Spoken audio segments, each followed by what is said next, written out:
어제 이야기가 있었는데 뉴욕주의 레티샤 제임스 주 법무장관이 트럼프 대통령 가족들하고, 그러니까 트럼프 대통령뿐만이 아니라 이방카하고 트럼프 주니어하고 이렇게 해서 소환장 발행을 했었죠. 증언을 해라.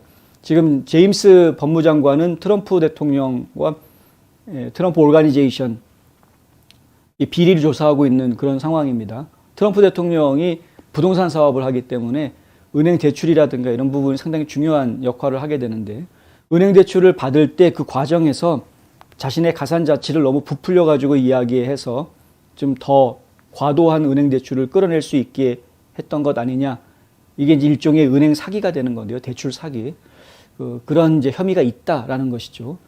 이 조사를 지금 거의 2년 넘게 하고 있습니다. 2년 넘게 이 조사를 하고 있는데 아직까지 나온 게 없습니다. 그러면 이게 무슨 아무리 큰 회사라고 해도 2년 넘게 조사해서 안 나왔으면 그러면 없나 보다라고 생각할 수도 있을 것 같은데 끝까지 포기하지 않습니다. 약간 참 대단합니다. 결국에는 요번에 지금 나온 이야기는 뭐냐면 죄가 발견됐으니까 구속해달라가 아니고요. 소환장을 냈을 때 변호사 측하고 합의가 있었다라는 것이죠. 변호사 측하고 이야기해가지고 지금 법무장관이 요구하고 있는 서류들 내놔라. 소환장을 발부를 했으니까 그 소환장이 있는 필요한 서류들 내놔라라고 얘기했는데 처음에 거부했습니다. 트럼프 측에서는. 거부하니까 법원에다가 가서 이거 소환장 집행할 수 있게 해달라고 소송이 들어왔습니다. 판사가 이 소환장은 합법하다, 정당하다라고 판결을 내립니다. 그래서 법원에서 어쩔 수 없이 그러면은 타협을 보게 되죠. 이제 소환장에 나와 있는 서류들을 주겠다 해가지고 약속했던 날이 3월 31일까지 주겠다였습니다. 양쪽이 다 약속을 했던 날이었습니다. 그때까지 대부업체, 보험사 그리고 다른 유명 부동산 인사들에게 한 진술에서 재산, 가치, 개인적인 가치 이런 것들 갖다가 관련해서 필요한 달라고 요구했던 서류들을 제출하기로 했습니다. 그런데 안 줬습니다. 트럼프 쪽에서. 안 준 이유가 뭔지는 저는 정확하게는 모르겠습니다만은, 근데 일단은 그 트럼프 대통령의 변호인단이 내놓은 이야기는 이렇습니다. 전반적으로 광범위하고 이해할 수 없으며, 도대체 이 서류를 왜 달라고 하는지 이해할 수 없으며 지나치게 부담스럽다라는 이유로 거절했습니다. 그리고 요청한 자료를 적절하게 기술하지 않았다라는 내용도 들어가 있습니다. 그러니까 도대체 뭘 달라는 거야? 라고 이제 이해가 안 되는 그런 것도 있었다라는 것이겠죠.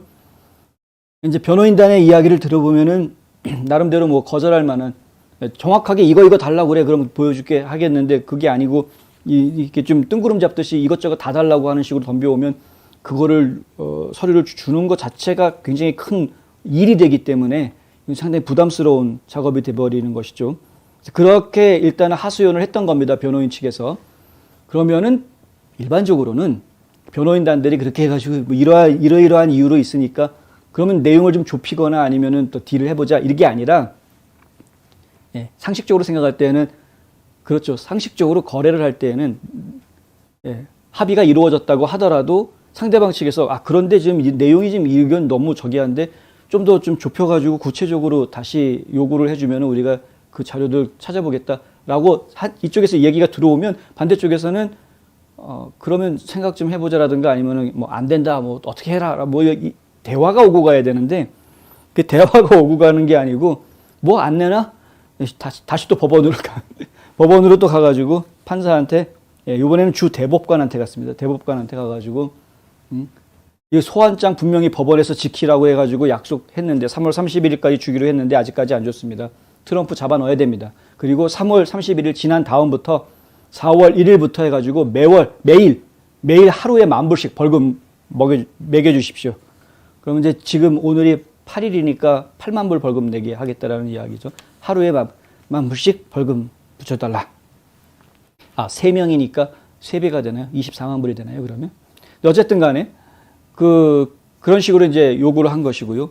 그렇게 제임스 주 법무장관이 법원에다가 요청을 했다라는, 지금 마이 퍼거슨님이 정확한 얘기를 해주셨는데 이게 형사법이 아니고 민사소송입니다. 민사소송인데도 불구하고 구속이라는 단어가 들어가고 법정 모독죄를 적용해달라고 요구한 것인데 거기에 이제 구속이라는 이야기가 들어가고 거기에 또 이 벌금 이야기가 들어가는 것은 이것은 좀 애매하죠. 보통 그런 판결이 나와야 그러니까 그런 판결이 나오려면은 일단은 법정에서 소송이니까 리티게이션 영어 한국말로 리티게이션이 뭔지 갑자기 생각이 안 나는데 그게 이제 진행이 돼야 되는 거죠. 그래서 이 원고 측하고 피고 측하고 서로 간에 의견들이 어떠한지에 대한 그것들이 분명하게 조율이 되고 아니면은 뭐 민사로 가는 거니까 배심원단 세우겠다 그러면 배심원단을 세우든가 하여간 재판이 진행이 돼서 결론이 나왔다 그러면은 벌금을 내든 구속을 하든 뭐 하겠는데 그런 것도 없이 그냥 점프해가지고 그냥 가서 얘네들 약속 안 지켰어요. 구속해 주세요. 벌금 내게 해주세요. 이렇게 말한다라는 것 자체가 이 사람이 과연 법 공부를 한 사람인지 법무장관 자격이 있는 사람인지 의심스럽게 만드는 그런 행동을 지금 하고 있는 겁니다. 땡깡 부리는 거죠, 무조건. 그러니까 트럼프 대통령이 뭐 이런 경우를 다 봤나 싶었을 겁니다, 분명히. 그래서 어제 성명서를 내놨습니다. 트럼프 대통령의 성명서를 잠깐 읽어드리겠습니다. 지금 이 화면에 보시는 바로 이 내용인데요. 이것은 3%의 지지율에 그치면서 자신의 당에서 불명예스럽게 주지사 출마 시도에 이어서 떨어졌죠. 이 레티샤 제임스가 뉴욕 주지사 선거에 출마하겠다고 출마 발표했다가 중간에 여론조사 나오는데 본인 지지율이 3%밖에 안 나오니까 중간에 본인이 그냥 탈퇴해버립니다. 주지사 출마 안 하겠다고 다시 돌려버리고 핑계를 누굴 대냐면 트럼프를 핑계를 대죠. 내가 마무리해야 될 큰 일들이 있기 때문에 지금은 주지사 선거를 뛰는 것은 적절하지 않은 것 같다. 뭐 이런 성명서 내놓고서는 꼬리를 내렸는데 그 얘기를 하는 겁니다. 3%밖에 지지율이 안 되니까 꽁무니 내리고 도망친 주제에 이제 와가지고 정치적 이익을 위해서 자신의 법무장관 사무실을 계속 이용하는 실패한 법무장관의 수치스러운 역대 최고의 마녀 사냥의 연속일 뿐이다. 뭐 마녀 사냥 이야기가 나왔으니까 말인데 트럼프 대통령은 정말 출마 선언한 그때부터 지금까지 출마 선언을 발표하는 날 그 발표를 하기 위해서 엘리베이터를 타고 내려오는 그 순간부터 지금까지 6년이라는 시간이 넘도록 계속해서 공격을 당하고 있습니다. 계속해서. 아마 역대 이런 대통령이 없었을 겁니다. 이렇게까지 몰아붙이고 끝까지 물고 늘어졌던 대통령이 없었을 겁니다. 성명을 계속 읽어드립니다.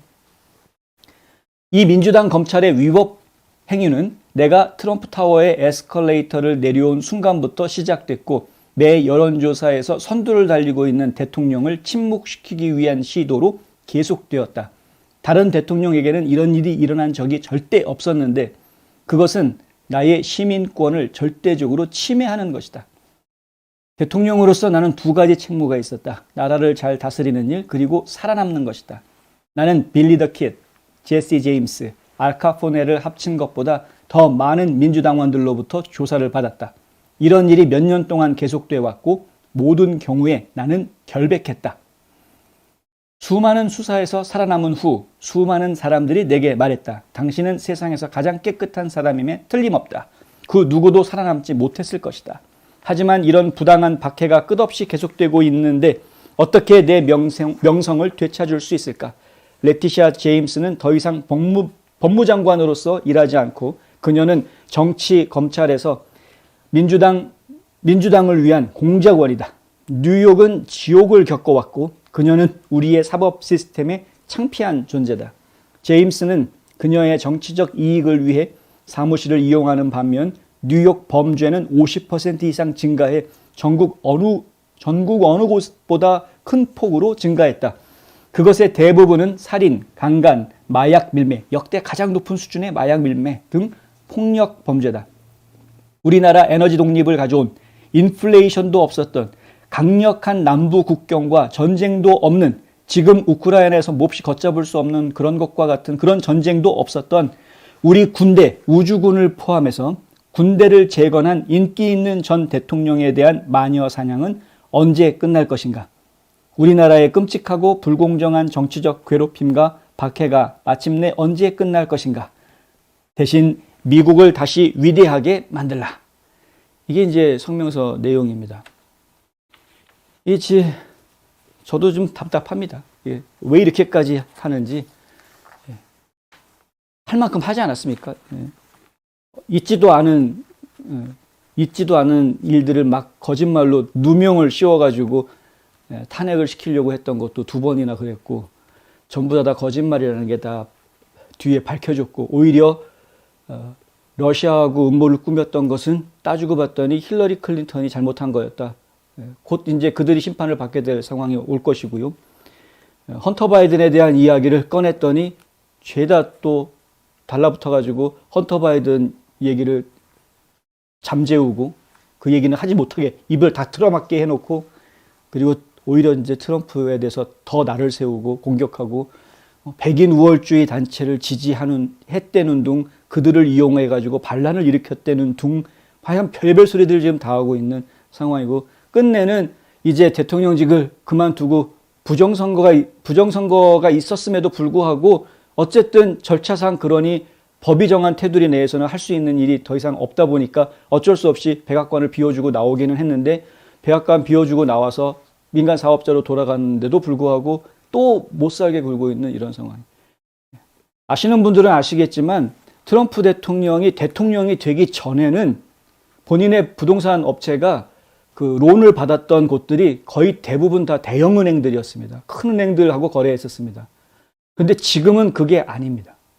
지금은 큰 은행들하고 거래 안 합니다. 트럼프 대통령. 그거 가지고도 또 막 뒤캐가지고 문제가 있는 회사랑 거래한다 이런 식으로 보도 내놓는 걸 제가 보긴 했는데, 네, 정치인들한테만 공격받는 게 아닙니다, 지금. 하여간 좌파 전체로부터 공격을 받고 있는 겁니다. 좌파들은 정치꾼만 좌파가 있는 게 아닙니다. 그렇죠? 이게 좌파들 전체로부터 공격을 받고 있는.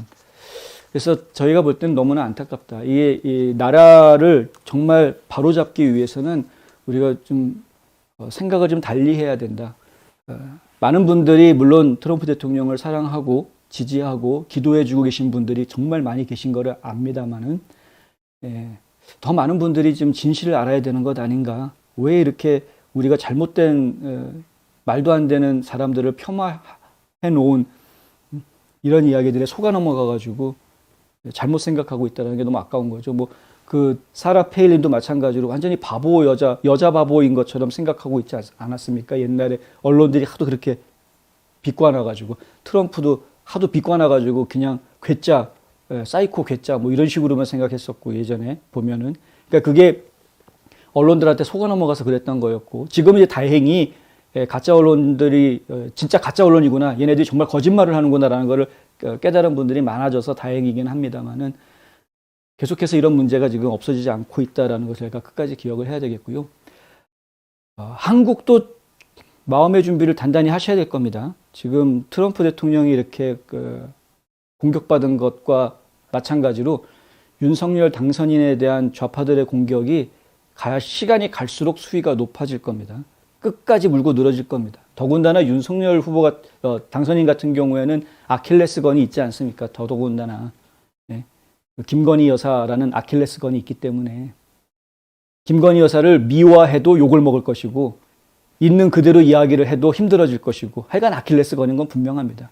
청와대 제2부속실 없앤다고 해서 천만 다행이긴 한데, 그럼에도 불구하고 또 김건희 여사가 뭐 아무 일 안 하고 가만히 집안에 틀어박혀서 살림만 할 사람은 아니기 때문에 지금까지 해왔던 활동들이 있으니까 결국에는 꼬투리가 잡힐 수 있는 것 아니냐. 그 장모도 지금 윤 당선인의 장모도 계속해서 지금 문제가 될 수 있는 부분인 것이고요.